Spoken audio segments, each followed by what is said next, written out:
परवल की सब्ज़ी आप सभी ने कई बार कई तरीके से बनाई होगी, खाई होगी, लेकिन क्या होता है कभी कभी बच्चे बड़े किसी को परवल की सब्ज़ी पसंद नहीं आती है।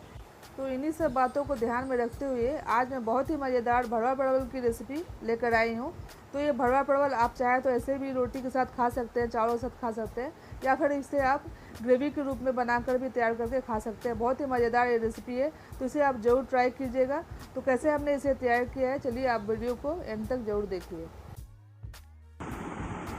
हेलो एवरीवन, मैं हूं बबीता और स्वागत करती हूं आप सभी का अपने कुकिंग चैनल पे। अगर आपको हमारी रेसिपीज अच्छी लगती हो तो हमारे चैनल को सब्सक्राइब करें, साथ ही बेल आइकन को प्रेस करें। मैं ऐसी ही नई नई रेसिपीज आपके लिए लाती रहती हूं। तो बहुत ही लजीज भरवा परवल बनाने के लिए हमने लिया है यहाँ पर परवल, जो कि बड़े साइज़ की है। यहाँ पर देखिए, भरवा परवल बनाने के लिए जो परवल होना चाहिए बड़ा साइज़ का होना चाहिए, थोड़ा मोटा साइज़ का होना चाहिए, ताकि इसका जो गूदा हम निकाल सकें और इसमें अच्छी तरह से फिलिंग हम डाल सके। तो इस तरीके से परवल के छिलके को हटा लीजिए और सभी छिलकों को हटाने के बाद यहाँ से देखिए थोड़ा सा हम एंड से हम काट लेंगे, जिससे हम इसका गूदा निकाल सके, और दूसरे एंड से भी थोड़ी सी कटिंग कर लेनी है। तो इसी प्रकार से हमने सभी परवल को यहाँ पर स्क्रैप कर लिया है और इसका हम गूदा निकाल लेते हैं। स्क्रैप करने के बाद हमने अच्छी तरह से धो करके साफ़ कर लिया था। उसके बाद अब यहाँ पर देखिए इसका गूदा निकालते हैं, इसका पल्प अंदर से निकाल लेते हैं। तो इसे जो पल्प निकालने के लिए हमें कोई भी धारदार चाकू का इस्तेमाल नहीं करना है। कोई भी स्पून ले लीजिए और स्पून के पिछले वाले भाग से आप इस तरीके से इसका जो पल्प है आप निकाल लीजिए। और यहाँ पर देख सकते हैं बड़ी आसानी से निकल जाते हैं। चारों तरफ से घुमाते हुए आप निकाल लीजिए और बड़ी आसानी से निकल जाते हैं। तो ध्यान रखने वाली बात है, तो जिस तरफ से आप ये गूदा निकालेंगे उस तरफ का जो पार्ट है आप थोड़ा बड़ा काटिएगा और पिछला जो भाग है आप थोड़ा छोटा काटिएगा। उसका जो मुंह है खुलना नहीं चाहिए, नहीं तो जो भी स्टफिंग आप भरेंगे वो पिछले भाग से निकल जाएगा। तो इस बात का ध्यान रखना है।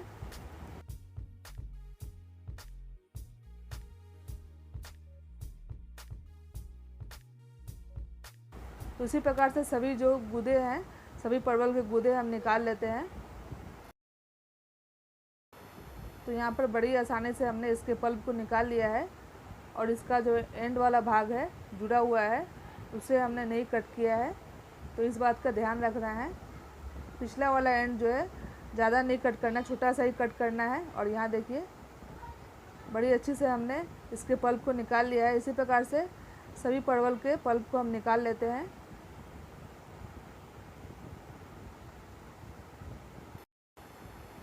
तो यहाँ पर हमें इस प्रकार से गूदा निकालना है ताकि जो पिछला एंड है वो ना खुले। और इसी प्रकार से हमने सभी परवल के पल्प निकाल लिए हैं। और यहाँ पर देख सकते हैं, यहाँ पर देखिए जो पल्प है इसे हम ग्राइंड करेंगे, पेस्ट बनाएंगे। और यहाँ पर हमने कुछ 15-20 लहसुन की कलियाँ ली हुई है, आधा इंच अदरक का टुकड़ा लिया हुआ है, इसका हम पेस्ट तैयार कर लेंगे। और यहाँ पर हमने 4 मीडियम साइज़ के आलू को बॉईल करके लिया हुआ है। 2 मीडियम साइज़ का प्याज है, इसे हमने बारीक कट कर लिया है, और 3-4 हरी मिर्च हैं। तो चलिए इसकी फिलिंग तैयार करते हैं। तो यहाँ पर देखिए हमने सरसों का तेल डाला है, 1 चम्मच बड़ा सरसों का तेल हमने डाल दिया है।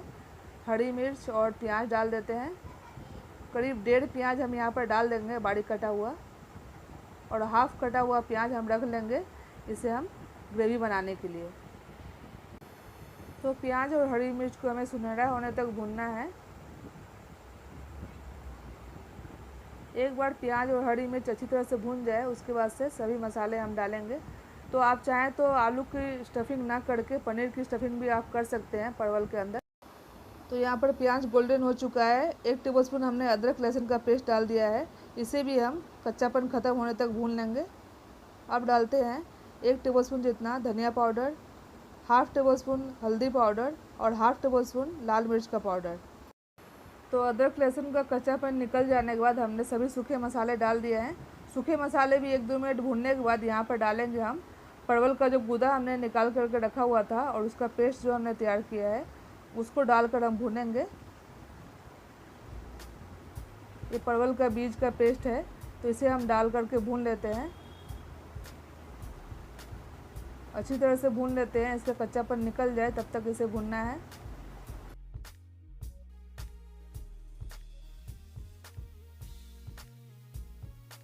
तो बहुत ही अच्छी तरह से मसाले भुन गए हैं। इसी टाइम हम ऐड कर देंगे नमक टेस्ट के अकॉर्डिंग। नमक को डालकर थोड़ा सा भूनते हैं। 5 से 7 मिनट मसालों को लो फ्लेम पे भूनने के बाद मसाले अच्छी तरह से पैन को छोड़ने लगे हैं, मसाले अच्छी तरह से भून गए हैं। इस टाइम ऐड करते हैं 1 टीस्पून जितना गरम मसाला पाउडर और 2 टेबलस्पून डालेंगे कोकोनट पाउडर। कोकोनट को यहाँ पर हमने ग्रेट करके रखा हुआ है, सूखा हुआ कोकोनट है, तो यहाँ पर हम डाल देते हैं। आप फ्रेश कोकोनट भी ले सकते हैं। तो कोकोनट डालना पूरी तरह से ऑप्शनल है, आप चाहें तो डालें या फिर आप इसे स्किप भी कर सकते हैं। तो मेरे पास था तो हमने इसमें डाल दिया है। तो सभी मसाले अच्छी तरह से भूनने के बाद इसमें डाल देंगे 4 मीडियम साइज़ के आलू को हमने बॉईल करके मैश करके रखा हुआ है, ऐड कर लेंगे और सभी को अच्छी तरह से मिक्स कर लेंगे। तो आलू की जगह हमने पहले भी कहा है, आलू की जगह आप पनीर भी ऐड कर सकते हैं। पनीर या फिर दाल की स्टफिंग भी यहाँ पर ऐड किया जाता है। तो आप कोई भी स्टफिंग जैसा आपको पसंद हो आप यहाँ पर ले सकते हैं। तो यहाँ पर देखिए आलू को भी हम 2-3 मिनट के लिए अच्छी तरह से भून लेंगे मसालों के साथ। और यहाँ पर देखिए बहुत ही अच्छी तरह से मसाले भून गए हैं। तो यहाँ पर आलू की स्टफिंग तैयार है। थोड़ा सा ये ठंडा हो जाए उसके बाद हम इसे परवल में स्टफ़ करेंगे और फिर इसे फ्राई करेंगे। तो यहाँ पर देखिए अच्छी तरह से हम इसे भर लेते हैं, स्टफ़ कर लेते हैं और सभी परवल को इसी तरह से हम स्टफ़ करके फिर हम फ्राई करके आपको दिखाएंगे।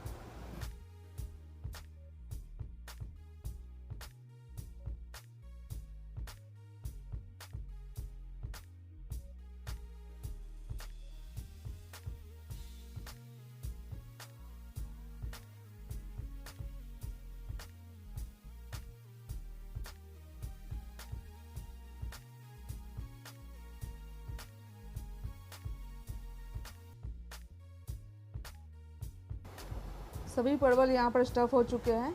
यहाँ पर हमने एक बड़ा चम्मच ऑयल लिया हुआ है, कोई भी ऑयल आप ले सकते हैं। और यहाँ पर जितना फ्राई हो सके 3 से 4 आप डाल करके इसे आप फ्राई कर लीजिए। इसे ढक करके फ्राई करना है ताकि जो बाहर का लेयर है अच्छी तरह से पक जाए, नरम हो जाए, सॉफ्ट हो जाए। तो यहाँ पर ये थोड़ा सा हम इसे घुमा देते हैं और फिर इसे ढक करके हम 2-3 मिनट के लिए बीच बीच में चेक करके इसे पकाएंगे। बीच बीच में हम चलाते रहेंगे। यहाँ पर देखिए बीच बीच में चलाते हुए हम उलट पुलट करके इसे हम सेक लेते हैं अच्छी तरह से, बाहर से भी ये अच्छा सीख जाए, सॉफ्ट हो जाए। देखिए इसे हम पलट पलट के सेक लेंगे। तो यहाँ पर हमने बीच बीच में खोल कर पका लिया है, ढक्कन हटा कर पका लिया है और इसे हमने ढक कर पकाया है ताकि जो बाहर का लेयर है अच्छी तरह से पक जाए। और यहाँ पर देखिए बहुत ही अच्छी तरह से पक चुका है, बहुत ही अच्छा कलर आ चुका है और ये सॉफ्ट हो चुका है। तो इसे पकाने के लिए ज़्यादा ऑयल की आवश्यकता नहीं होती है। एक बड़ा चम्मच ऑयल डालिए और उसी में ये अच्छी तरह से आप सेक सकते हैं इसे ढक करके। ज़्यादा ऑयल डालने से क्या होगा, तो जो आलू की स्टफिंग आपने की है उसके अंदर ऑयल चला जाएगा और ये खाने में ऑयली ऑयली सा लगेगा, खाने में स्वाद नहीं देगा। तो हमेशा इसे कम ऑयल में ही फ्राई करना है। तो इसी तरह से बाकी परवल को भी हम फ्राई कर लेते हैं। बाकी परवल को भी इसी तरह से हम ढक करके फ्राई कर लेते हैं। देखिए सभी परवल हमने फ्राई कर लिए हैं, बहुत ही अच्छे मज़ेदार बने हैं। आप चाहें तो इसे ऐसे भी रोटी चावल के साथ खा सकते हैं, एंजॉय कर सकते हैं। लेकिन मैं आज आपको ग्रेवी वाला परवल बनाकर दिखाऊंगी, भरवा परवल ग्रेवी वाला। इसी कढ़ाई में 2 टेबलस्पून और ऑयल डालकर 1 टीस्पून हमने जीरा डाला है, जीरा का तड़का, और आधा कटा हुआ प्याज और 2 से 3 हरी मिर्च हमने यहाँ पर डाल दिया है। 1 तेजपत्ता हमने डाला है और इसे हम भून लेंगे गोल्डन होने तक।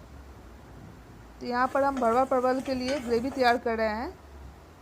तो ग्रेवी के लिए देखिए यहाँ पर प्याज को हमने अच्छी तरह से भून लिया है। यहाँ पर डालेंगे 1 टेबलस्पून अदरक लहसुन का पेस्ट। अदरक लहसुन को हम कच्चापन ख़त्म होने तक भून लेंगे। 1 टेबलस्पून डालेंगे यहाँ पर धनिया पाउडर, हाफ टेबलस्पून डालेंगे यहाँ पर हल्दी पाउडर और हाफ ही टेबलस्पून हम यहाँ पर डालेंगे लाल मिर्च का पाउडर। लाल मिर्च का पाउडर आप टेस्ट के अकॉर्डिंग कम ज़्यादा कर सकते हैं। तो सभी सूखे मसालों को भी हम भून लेते हैं। अदरक लहसुन को अच्छी तरह से भूनना है, उसका कच्चापन ख़त्म होना चाहिए, तभी जाकर जो ग्रेवी है उसमें टेस्ट आएगा। तो यहाँ पर डाल देते हैं हमने 1 मीडियम साइज़ का टमाटर का पेस्ट बना कर रखा हुआ है, उसे भी हम भून लेते हैं। और यहाँ पर देखिए टमाटर भी अच्छी तरह से भून चुका है। नमक डालेंगे यहाँ पर टेस्ट के अकॉर्डिंग, नमक का ध्यान रखना है क्योंकि हमने स्टफिंग में नमक डाला हुआ है।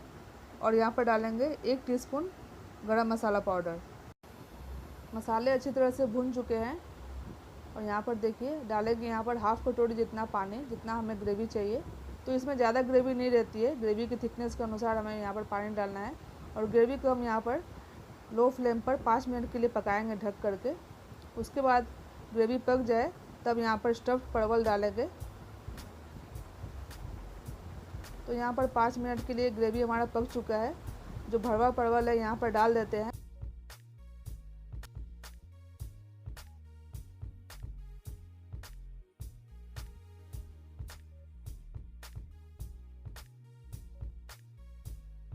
तो यहाँ पर अच्छी तरह से हम ग्रेवी के साथ परवल को हम मिक्स कर दे रहे हैं और 2 मिनट के लिए इसे हम ढक करके लो फ्लेम पर छोड़ देंगे ताकि जो मसाले अच्छी तरह से यहाँ पर एब्जॉर्ब हो जाए। तो 2 मिनट के बाद देखिए बहुत ही अच्छा हमारा ग्रेवी वाला भरवा परवल बनकर तैयार है। तो इस भरवा परवल को आप किसी भी रोटी, चावल, पराठे किसी भी चीज़ के साथ एंजॉय कर सकते हैं। बहुत ही मज़ेदार बने हैं। तो इसे आप ज़रूर बनाइए और रेसिपी कैसी लगी आप कमेंट करके ज़रूर बताइएगा फ्रेंड्स। अच्छी लगी हो तो हमारे चैनल को सब्सक्राइब करके बेल आइकन को प्रेस कर लीजिएगा। मैं ऐसी ही नई नई रेसिपीज़ लाती रहती हूँ जो आपके लिए हेल्पफुल हो और आप आसानी से इसे घर पर कभी भी बना सकें। तो यहाँ पर देख सकते हैं फ्रेंड्स, ये भरवा परवल बहुत ही लजीज बनी है। बहुत ही लजीज ग्रेवी वाली भरवा परवल बनकर तैयार है। इसे आप पराठे, रोटी, चावल किसी भी चीज़ के साथ एंजॉय कर सकते हैं। बच्चे बड़े सभी को पसंद आएंगे। तो एक बार आप इस तरीके से बना कर देखिए।